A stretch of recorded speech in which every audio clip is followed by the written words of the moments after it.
नमस्कार, India news में आपका स्वागत है। समाजवादी पार्टी के युवा नेता संकल्प सिंह ने बताया कि सरकार किसान विरोधी है, किसान कभी माफ नहीं करेगा।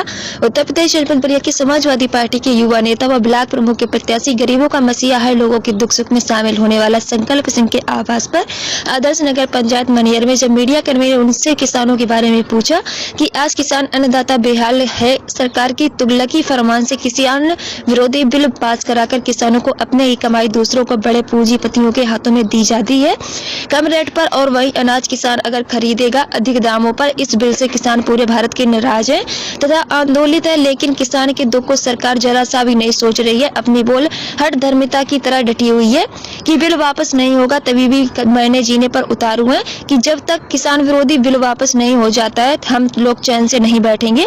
वहीं जब मीडिया कर्मी ने पूछा कि सरकार का कहना है कि विपक्ष के वह उसका आज किसान आंदोलित है, उन्होंने कहा कि यह सरकार की सोच गलत है। किसान वह अब किसान नहीं है, वह अन्नदाता है, पढ़े लिखे लोग हैं, अपने हाल आपको समझ रहे हैं, किसी के बहकावे में नहीं आकर, बल्कि स्वयं किसान पूरे भारत के आंदोलित है, जिसमें समाजवादी पार्टी राष्ट्रीय अध्यक्ष अखिलेश यादव के निर्देशानुसार सपा का हर एक कार्यकर्ता किसान के साथ है।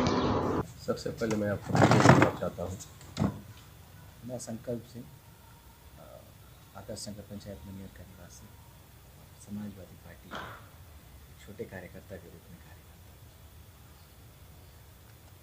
हूँ। आज समाजवादी पार्टी के एक छोटे कार्यकर्ता के रूप में आप काम तो कर ही रहे हैं, लेकिन आप जितना क्षेत्र में लगन के साथ युवाओं को लेकर के जो आप मेहनत कर रहे हैं, तो युवाओं में एक अच्छी आपके लगन से बहुत खुशी की लहर है। ये बड़ी अच्छी चीज़ है। लेकिन आज देश के किसान सरकार की बिल से काफ़ी जो है परेशान है, धरने पर है। इस कड़ाके की ठंड में जो है किसानों के ऊपर लाठियाँ बरसाई जा रही है, पानी की बौछारें मारी जा रही है, फिर भी किसान अपना आंदोलन समाप्त नहीं कर रहा है। और सरकार जो अड़ी हुई है कि हमारा बिल जो है बहुत ही अच्छा है, किसान हित में है, लेकिन विपक्ष इसको बरगला रहा है। इस पर क्या कहना चाहेंगे? सबसे पहले तो कोरोना काल में जब पूरा देश, पूरा मुल्क के हर एक व्यक्ति घरों में बंद था, उस दौरान अध्यादेश के माध्यम से इस सरकार ने जो कानून लेकर आए, चर्चा ये इस बात की होनी चाहिए कि आप किस वर्ग के लिए, देश के किस हिस्से के लिए, किस जनसंख्या के लिए, चाहे किस व्यक्तिगत किस क्षेत्र के लोगों के लिए कोई कानून लेकर आए।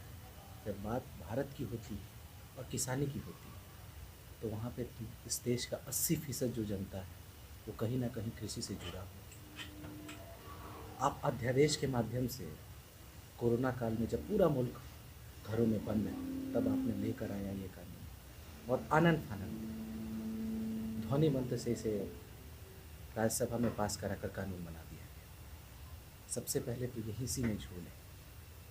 मैं आपको समझाना चाहता हूँ, बताना चाहता हूँ, आपके माध्यम से देश को बताना चाहता हूँ कि सबसे पहले तो इस सरकार ने जो उनके घटक दल हैं उनका विश्वास जीतने में यह सरकार कहीं ना कहीं विफल रही। इसका सबसे बड़ा उदाहरण जो केंद्रीय सरकार में एनडीए की तरफ से मंत्री थी अकाली दल की हरसिमरत कौर जी, सबसे पहले उन्होंने इस सरकार से खुद को अलग किया।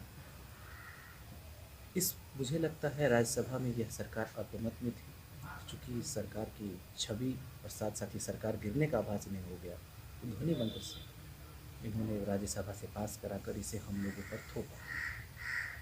इस मुल्क के किसी भी किसान संगठन में, किसी भी किसानी संगठन में, पूरी जिम्मेदारी के साथ कहता हूँ, किसी भी किसानी संगठन में इस बिल सरकार कह रही है कि आज किसानों को बरगलाने का काम विपक्ष कर रही है और किसान हित में बिल पास है, लेकिन किसानों को आज रोड पर लाने का काम विपक्ष कर रही है। इस पर क्या कहेंगे?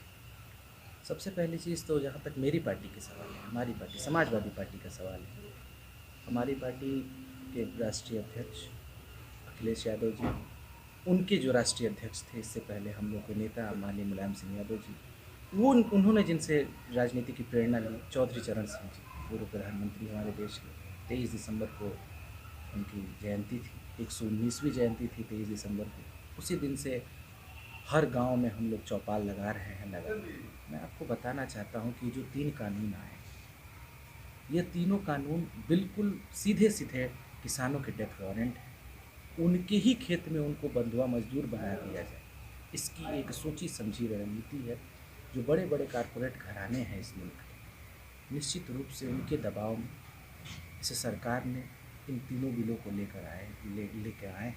और मुझे व्यक्तिगत रूप से ये लगता है कि जहाँ तक बात बरगलाने की है तो हम विपक्ष में ज़रूर हैं, मगर इतने भी हम कमज़ोर नहीं हैं कि किसानों की ओछी राजनीति हम करें। किसानों के हित में समाजवादी पार्टी आज से नहीं, समाजवादी पार्टी का शुरुआत ही किसान आंदोलन से हुआ है। चौधरी चरण सिंह जी के आंदोलन से, उनसे प्रेरणा लेकर माननीय मुलायम सिंह यादव जी ने इस पार्टी की नींव 1991 में रखी थी।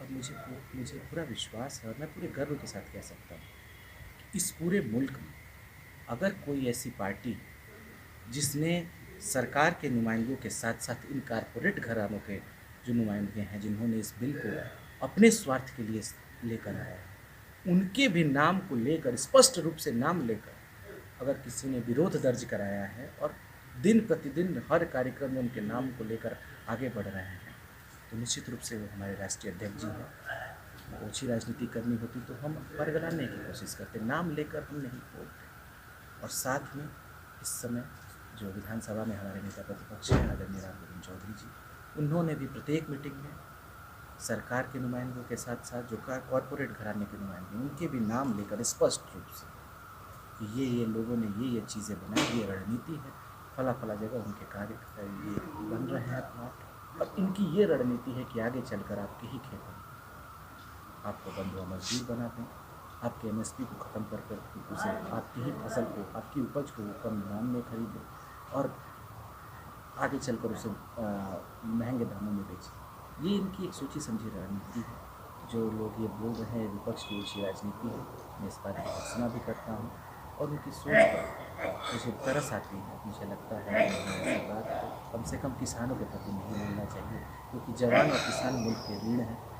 निश्चित रूप से अगर आप ऐसी बात बोलेंगे, चीनी है, आप तो खैर बहुत बेहतर अभी बात जब कोई भी विपक्षी पार्टी का नेता या राष्ट्रीय अध्यक्ष या तमाम कार्यकर्ता जब भी रोड पर आए तो उन्हें या तो नज़रबंद कर दिया गया या उन्हें जेलों में डाल दिया गया। तो जब किसानों को लगा कि अब यह सरकार विपक्षी पार्टियों की बात नहीं सुन रही है, तो हमें रोड पर आने की आवश्यकता है। जब ये कोरोना काल में थोड़ी सी छूट मिली, जब बाहर आना शुरू हुआ, तो किसानों ने व्यक्तिगत रूप से अपनी सामूहिक एक गोष्ठी की। उसके बाद वो लोग दिल्ली की तरफ पलायन करने लगे। हम दिल्ली को घेरेंगे, जंतर मंतर पर पहुँचेंगे, राष्ट्रपति से मिलेंगे, जहाँ जो भी उनकी मांग है, अपनी बातों को रखने के लिए वो आगे गए। तो मुझे लगता है सरकार को सबसे पहले तो जो चौपाल ये लोग कर रहे हैं अपने इलेक्ट्रॉनिक माध्यम से या जगह जगह जहाँ जहाँ चुनाव है वहाँ पर, उससे ज़्यादा मुझे लगेगा आसान और बेहतर तरीका होगा कि खुद प्रधानमंत्री जी, खुद कृषि मंत्री जी दिल्ली के बॉर्डरों पर जो किसान विगत 33 दिनों से बैठे हुए हैं, उनसे जाकर मुलाकात करें, उनके प्रतिनिधित्व मंडल से वो स्वयं जाकर मिलें। मैं फिर दोहराना चाहता हूँ, वो जाकर मिलें, क्योंकि यहाँ पर बात इस देश की अस्मिता की, 80% की जनता की है। तो निश्चित रूप से उन्हें जाना चाहिए और बीच का रास्ता निकालना चाहिए। जो किसानों की मांग है उन पर बहुत ही गंभीरता से विचार करना चाहिए और उनकी मांगों को मानना चाहिए। उनकी तरफ से यहाँ तक की बयानबाजी है कि ये चीनी है या खालिस्तानी है, यह पाकिस्तान के एजेंट है। मुझे लगता है देश इस सारे विषयों को बहुत गंभीरता से लेगा, हर एक किसान लेगा और साथ साथ हर एक इंसान लेगा इस मुल्क। और निश्चित रूप से इन जो लोगों ने इस बयान को दिया है उनके खिलाफ आने वाले समय में हमें बहुत बड़ा आंदोलन भी देखेंगे और उनके विपरीत चीज़ें जाएंगी, निश्चित रूप से जाएंगी। थैंक यू, बहुत बहुत धन्यवाद शंकर जी। आपने थोड़े से समय में जो आज किसान के लिए बिल पास हुआ है, बिल से जो नुकसान है, आप लोग चौपाल के माध्यम से घर घर गांव जा कर के जो जनता को, किसानोjnों को जो आपने बताने का आज काम किया, जो आपने बताया, इसके लिए बहुत धन्यवाद। सब्सक्राइब करें इंडिया टॉप न्यूज चैनल और बेल आइकन दबाना ना भूलें। इंडिया टॉप न्यूज अपने क्षेत्र की खबरें सबसे पहले पाएं।